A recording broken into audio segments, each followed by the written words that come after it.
The cold wind rattled the shattered windows of the old library in Graywood, a small town swallowed by silence. Ethan gripped his rusted crowbar, its metal biting into his frost-numbed hands. Dust floated in the air like ghostly snowflakes. Somewhere outside, a deep, guttural moan echoed, a reminder that the world had ended, and monsters now were the faces of neighbors. Beside him, Maya, her dark hair tied back, knelt over a paper map lit by the flickering flame of a candle. "There's a military safe zone," she whispered, pointing at a mark far across the infected streets. Ethan glanced toward the door where heavy bookshelves were pushed against it. The barricade shuddered as something outside scratched, slow and deliberate. They slipped into the street before dawn. The town was a graveyard, rusted cars, abandoned mitten, shop doors swinging, traffic lights still blinking over empty intersections. Snow mixed with ash drifted down, coating the cracked asphalt.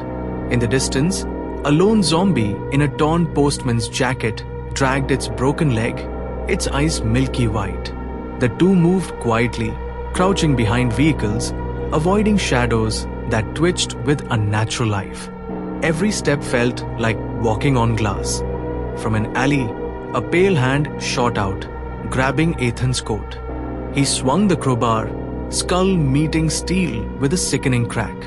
Maya froze, staring at the fresh blood steaming in the cold. They reached Main Street, where a group of zombies were clustered, feasting on something unrecognizable. One lifted its head, huffed its jaw missing, and sniffed the air. The horde turned in unison, their jerky movements accelerating into a predatory sprint. Ethan and Maya ran. Boots pounded on ice, breath clouding in the frigid morning. Zombies crashed after them, their moans turning into shrill, inhuman screams. They ducked into a half-collapsed diner, shoving tables against the door. Outside, dozens of grey, clawed hands slammed against the glass. From the diner's back door, they escaped into an overgrown park. Playground swings moved in the wind, creaking like whispers. Snow crunched under their feet, but so did something else: bones. A small skeletal hand protruded from the frozen mud. A figure appeared in the distance, a man in a tattered Hajmat suit. His mask was cracked, revealing blistered, infected skin beneath.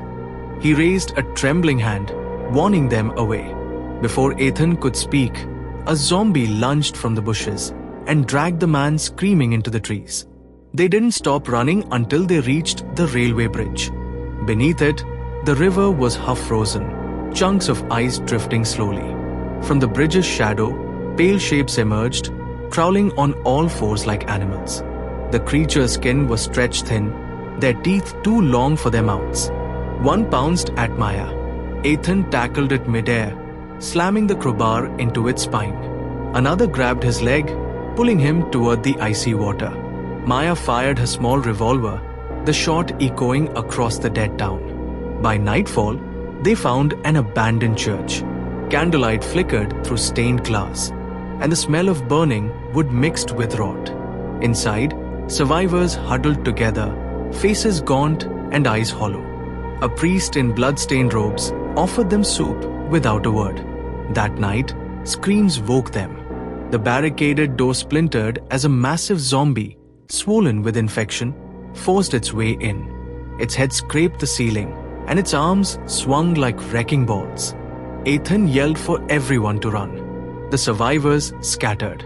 Ethan grabbed Maya's hand, pulling her toward the bell tower stairs. The giant zombie chased, each step shaking the old wooden floor. They reached the top, gasping in the cold air. The town stretched below, burning in patches, crawling with movement. With no other choice, Ethan cut the rope holding the bell. It crashed down, striking the zombie and sending it through the floor. Dust and screams filled the air. Maya looked at Ethan, eyes wide. "We keep moving," she said. As dawn painted Graywood in pale gold, they stepped out into the ruined street. Their breath rose like smoke against the endless winter sky. Somewhere far away, gunfire echoed. The safe zone might be real after all. They walked on, the dead always just a step behind.